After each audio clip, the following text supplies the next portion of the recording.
Hi friends, welcome to Vansi Recipes and Vlogs. நம்ம சேனலை இன்னும் நீங்கள் சப்ஸ்கிரைப் பண்ணலை அப்படின்னா சப்ஸ்கிரைப் பண்ணிக்கோங்க. கூடவே பெல் ஐக்கானை கிளிக் பண்ணிக்கோங்க. இன்றைக்கி நம்மளோட சேனலில் கல்யாண வீடுகளில் சாப்பிடக்கூடிய உருளைக்கிழங்கு பட்டாணி மசாலா அல்லது பட்டாணி உருளைக்கிழங்கு மசாலா எப்படி செய்கிறதுன்னு இந்த வீடியோவில் நம்ம பார்த்து தெரிஞ்சுக்க போகிறோம். பட்டாணியிலே 2 டைப் வரும், மஞ்சள் பட்டாணி, பச்சை பட்டாணி அப்படின்னு சொல்லிட்டு 2 பட்டாணியே ஒரே டேஸ்ட்டு தான். நம்ம இன்றைக்கி மஞ்சள் பட்டாணி எடுத்திருக்கோம். நீங்கள் பச்சை பட்டாணி வச்சு கூட இந்த ரெசிபி பண்ணலாம். அந்த பட்டாணியை ஓவர் நைட் நல்லா ஊற வச்சு எடுத்துக்கோங்க. அந்த ஊற வச்ச பட்டாணியை குக்கரில் சேர்த்து அது மூழ்கிற அளவுக்கு தண்ணி ஆட் பண்ணிட்டோம். இது கூட ஒரு 3 மீடியம் சைஸ் உருளைக்கிழங்கு சேர்த்து வேக வச்சிடலாம்.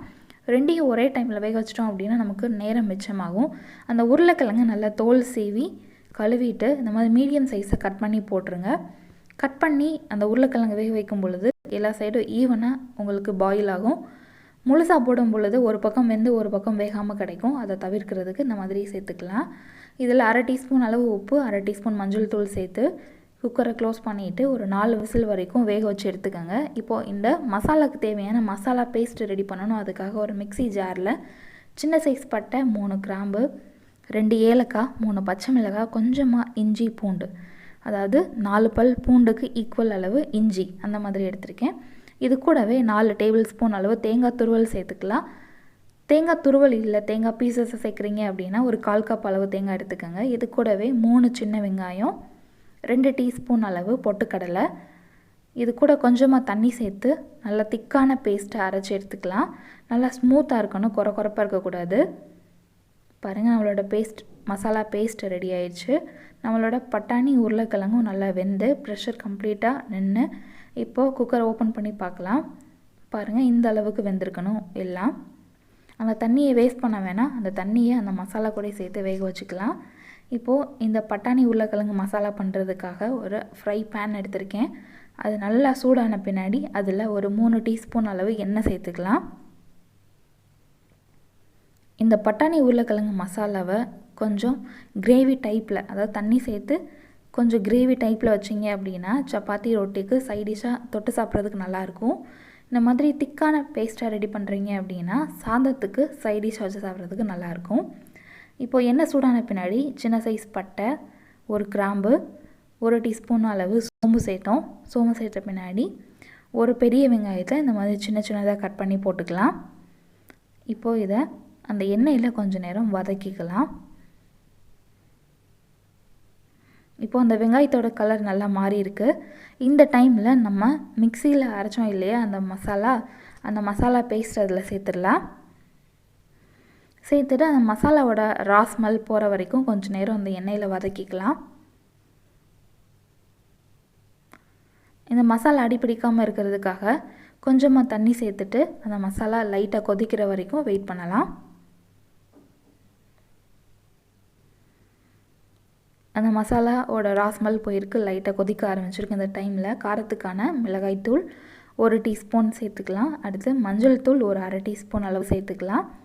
சேர்த்த பின்னாடி நல்லா மிக்ஸ் பண்ணி விட்டுருங்க. ஏற்கனவே நம்ம பச்சை மிளகாய் சேர்த்து அரைச்சிருக்கோம், அதனால் அதோட காரமும் இதில் இருக்கும். அதனால் மிளகாய்த்தூள் கொஞ்சம் கம்மியாக சேர்த்திங்க அப்படின்னா பச்சை மிளகாய்த்தூளோட காரம் ஈக்குவல் ஆயிரும், நமக்கு கரெக்டான காரத்தில் நமக்கு கிடைக்கும்.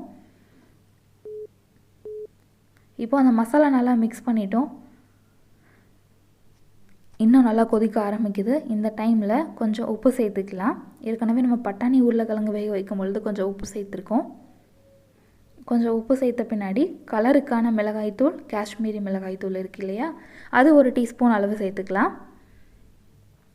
இப்போ அந்த மசாலா எதுவும் கட்டி இல்லாமல் நல்லா மிக்ஸ் பண்ணிடலாம். ப்ளஸ் அடி பிடிக்காமல் கிளறி விடுங்க. எதுக்காக அப்படின்னா தேங்காய் பொட்டுக்கடலை சேர்த்து அரைச்சிருக்கிறனால அந்த மசாலா பாயில் ஆக திக்காகும். அந்த திக் கன்சிஸ்டன்சி வரும்பொழுது அடிப்பிடிக்க ஆரம்பிக்கும். அதனால் அப்பப்போ கிளறி விடணும். இப்போது நம்ம வேக வச்ச அந்த பட்டாணி உருளைக்கிழங்கு இருக்குது இல்லையா, அதை அதில் சேர்த்துடலாம். உருளைக்கிழங்கு அந்த மாதிரி சின்ன சின்னதாக கட் பண்ணி போட்டோ அல்லது கையால் மேஷ் பண்ணி போட்டோ அதில் சேர்த்துடலாம். இப்போ அந்த மசாலா கூட அந்த பட்டாணி உருளைக்கிழங்கு நல்லா கோட் ஆகிற மாதிரி நல்லா கலந்து விட்டுறலாம். நம்மளோட மசாலாவோட ஸ்மெல்லும் போயிருக்கு, உருளைக்கிழங்கு பட்டாணியும் நம்ம வேக வச்சுட்டோம். அதனால் கொஞ்சம் நேரம் இதை பாயில் பண்ணால் போதும்.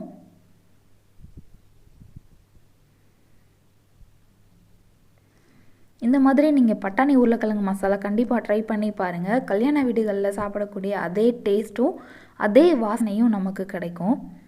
இப்போ கொஞ்சம் நேரம் கழித்து பார்த்தீங்க அப்படின்னா நம்ம மசாலா லைட்டாக கொதிக்க ஆரம்பிக்குது. இந்த டைமில் கொஞ்சமாக மல்லி இலை சேர்த்துக்கலாம்.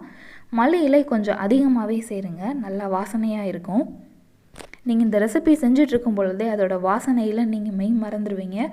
இன்னும் இந்த வாசனை நமக்கு பழக்கப்பட்ட வாசனையாக இருக்கே அப்படின்னு உங்களுக்கு தோணும். கல்யாண வீடுகளில் பந்திகளில் போகும் பொழுது இந்த மாதிரி வாசனையை நீங்கள் கண்டிப்பாக ஃபீல் பண்ணியிருப்பீங்க. இப்போ கொஞ்சமாக கருவேப்பிலையும் சேர்த்துட்டோம். கருவேப்பிலை மல்லித்தலையை அந்த பட்டாணி உருளைக்கிழங்கோட நல்லா மிக்ஸ் பண்ணி விட்டுடலாம். ஃப்ளேம் ஆஃப் பண்ணிடுங்க. அவ்வளோதான், நம்மளோட பட்டாணி உருளைக்கிழங்கு மசாலா சூப்பராக ரெடி ஆயிடுச்சு. கண்டிப்பாக இந்த ரெசிபி நீங்கள் ட்ரை பண்ணி பாருங்கள். ட்ரை பண்ணி பார்த்துட்டு எனக்கு சொல்லுங்கள். அதே வாசனை அதே டேஸ்ட் உங்களுக்கு கிடச்சிருக்கும். இந்த ரெசிபி உங்களுக்கு பிடிச்சிருக்கு அப்படின்னா எல்லாத்துக்கும் ஷேர் பண்ணுங்கள், லைக் பண்ணுங்கள். நம்ம சேனலை மறக்காமல் சப்ஸ்கிரைப் பண்ணுங்கள். இதே மாதிரி ஒரு நல்ல வீடியோவில் மீட் பண்ணலாம்.